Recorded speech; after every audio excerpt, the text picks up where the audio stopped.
Hello everybody and welcome back to another Farming Simulator 22 how-to video. Today we're going to talk about all the various ways that we can turn over our soil. And boy, let me tell you, there are a lot of different ways. But before that, this video is brought to you by Chris Miller. Thank you for being a farm baron. So, all in all, we have 7 different ways to work our field after we've mulched it. So here we are on a cornfield. We've run through here with a mulcher and for the most part mulched up our stubble.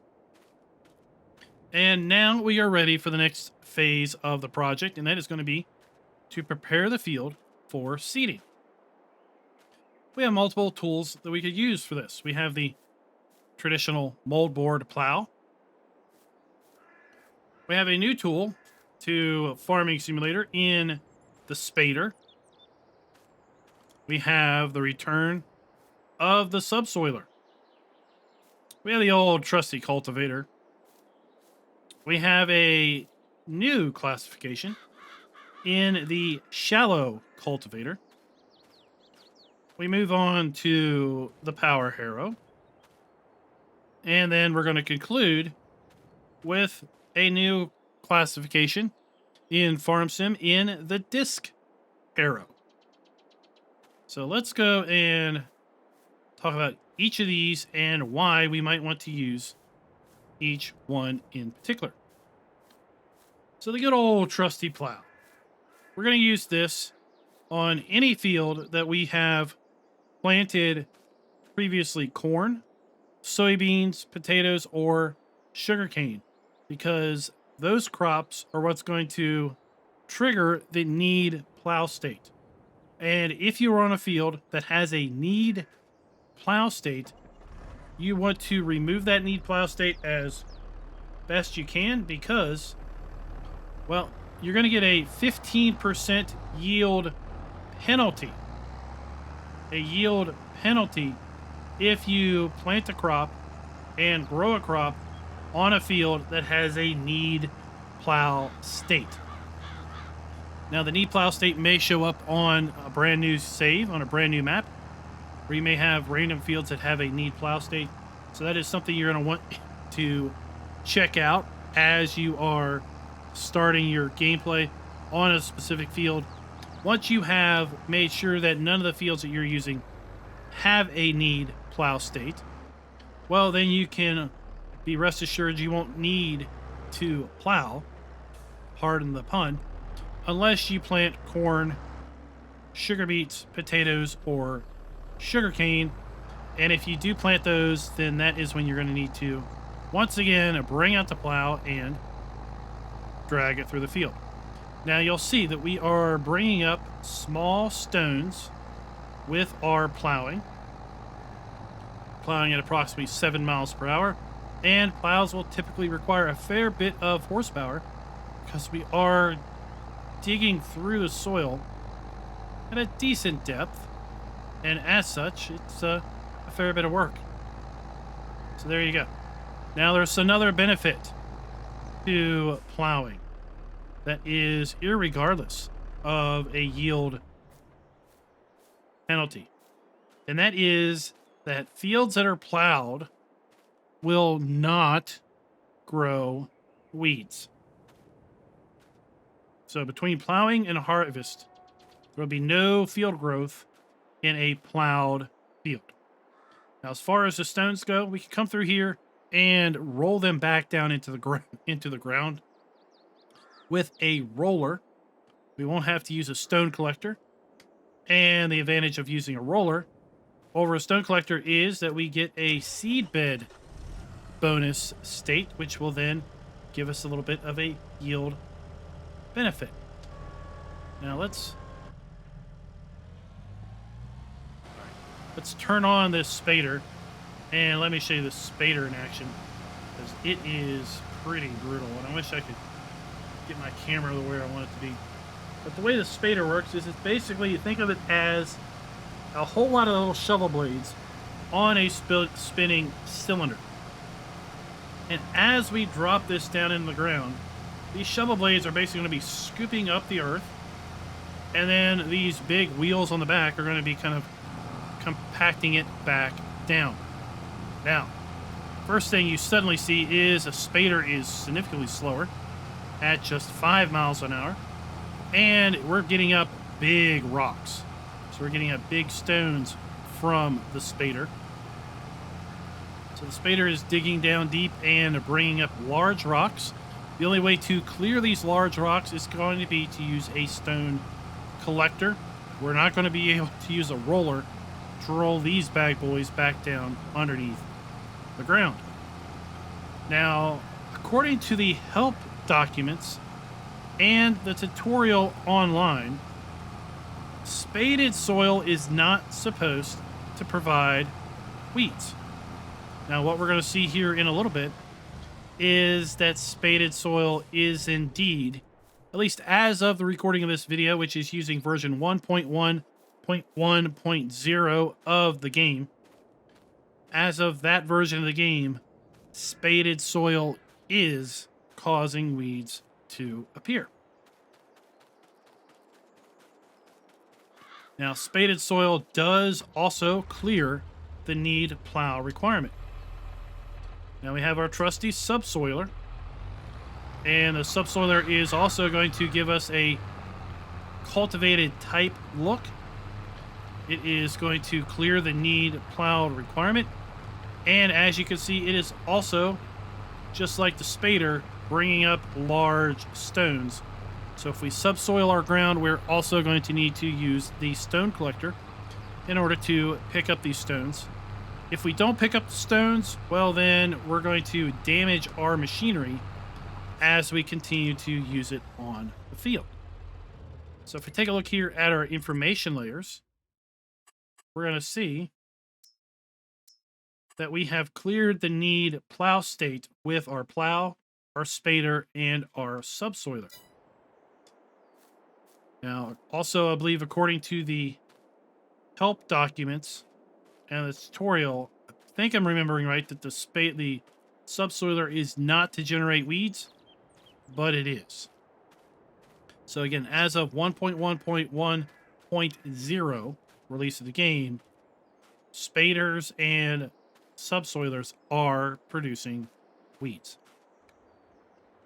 Now we move on to the traditional cultivator. So the traditional cultivator digs not as deep as the plow, definitely not as deep as a subsoiler or spader. It leaves the same cultivated texture as the subsoiler and spader, but you see we are getting small rocks versus big rocks. We're also moving at 9 miles per hour.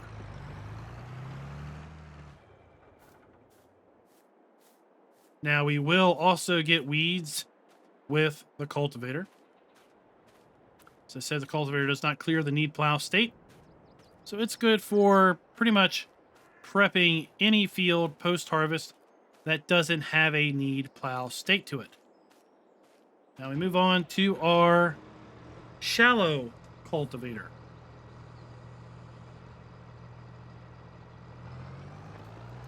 Our shallow cultivator, we're going to be working through the field at approximately 9 miles per hour, and we're getting a completely new ground texture now. We're getting what's called stubble tillage, and stubble tillage is going to be a mix of dirt, earth, and plant matter.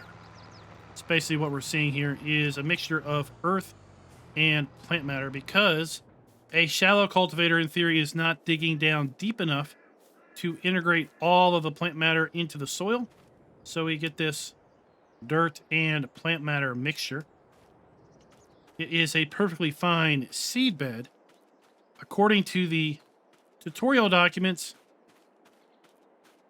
stubble tillage is supposed to produce a large amount of weeds because we're not digging the dirt up enough. We're not incorporating seeds and weed seeds into the ground enough.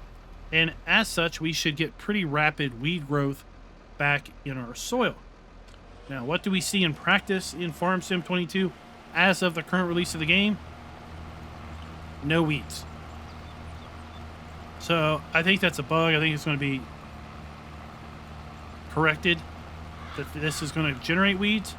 But when I fast forward time here in a little bit, you're going to see that our 3 stubble tillage areas do not get weeds. So our power harrow is also providing a stubble tillage texture, because it in theory is simply scratching at the surface. These tines, these rotating tines, simply kind of scratch up the ground. Don't really do a whole lot. Very deep, and as such, we still have this dirt and plant matter mixture. And then we move on to our Discaro, our 7th and final way of working the field. Discaro, just like the other 2 before it, leave a stubble tillage texture. You can run through the ground at a fairly quick speed of 10 to 12 miles per hour. And just like the other 2 before it, it works fairly shallow into the earth, and as such, we get this interesting texture. Now let's take a look at all these in the shop. So we have our traditional plows under tools. Plows are going to have a narrow working width and a fairly high power requirement. They will allow you to create fields and will also clear the need plow requirement, which then gives us or gets rid of that 15% yield penalty. We then talked about the spaders, and the spaders dig down deep in the earth, clear the need plow requirement, but also bring up large stones. With large stones, we're going to have to use the big stone collector to clear those stones out of the field in order to prevent our machinery from getting damaged even further. Then we move on to the subsoiler. The subsoiler will also clear the need plow state. It digs down deep into the earth, also will provide large stones that we're going to need to use a stone collector to clear. Then we had the cultivator, and there are 2 different classifications of cultivator here in this cultivators category. So you want to pay attention to the help text up here to know, are you getting a regular cultivator or a shallow cultivator? Interesting enough, all of the cultivators to the left of the Victor 570/80 or 800 is a regular cultivator, and this one can be up to 8 meters in width. And then everything to the right of the all-rounder flatline is a shallow cultivator. So all of our big cultivators are shallow cultivators. Remember, shallow cultivators leave that stubble tillage texture as opposed to the traditional cultivated texture. Regular cultivators leave little stones that we can use a roller to press back down into the ground, but shallow cultivators leave the stubble tillage, and since they don't work down in the ground enough, they do not dig up any rocks. Second to last, we have the power harrow. The power harrow digs, basically scratches at the surface with these rotating tines, and as such, once again, leaves that stubble tillage texture and does not produce any rocks. According to help text, it is supposed to cause an increase in weed growth, but we're going to see here in a little bit, that doesn't seem to be the case in practice, at least with this version of the game. The last one we're going to look at is a Discaro, and as the help desk text says, Discaros are used for shallow cultivation of fields, so they in essence do the same thing as a shallow cultivator with respect to the ground texture, with respect to the lack of stones, and in theory with respect to what we should see as far as weed growth. So let me go ahead and advance to morning and see which one of these produces weeds and which one of these does not produce weeds. But the caveat again, as of the version 1.1.1.0. After a full day's growth, or month's growth, if you will, we can see that plowed ground is weed-free. We can see that maybe a little contradictory to what I've been reading with respect to the tutorials and other information are spaded ground does produce weeds. Our subsoil ground has weeds, and our cultivated ground has weeds. Contradictory to the information I've been reading, our stubble tillage ground is not producing weeds. And I have fast forwarded through 3 or 4 days when I did this test before recording, and I got the same results. I think it's a bug because their documentation really is contradictory to this. So this feature or this function may very well change with a newer update of the game. So guys, hope that has somewhat cleared up the 7 different ways that you could work your field from harvested to ready to seed. At this point, we could come through here and collect these stones if we wanted, or we could roll the small stones back into the ground. And once we have that done, then we can start to put our seed into the ground. With our stubble tillage, it is ready right now to put our seed into the ground also. So let me know in the comments, what do you think of the video? What have you found works best for you? Plowing, spading, subsoiling, cultivating, shallow cultivating, power harrowing, or discaro. Until next time, happy farming.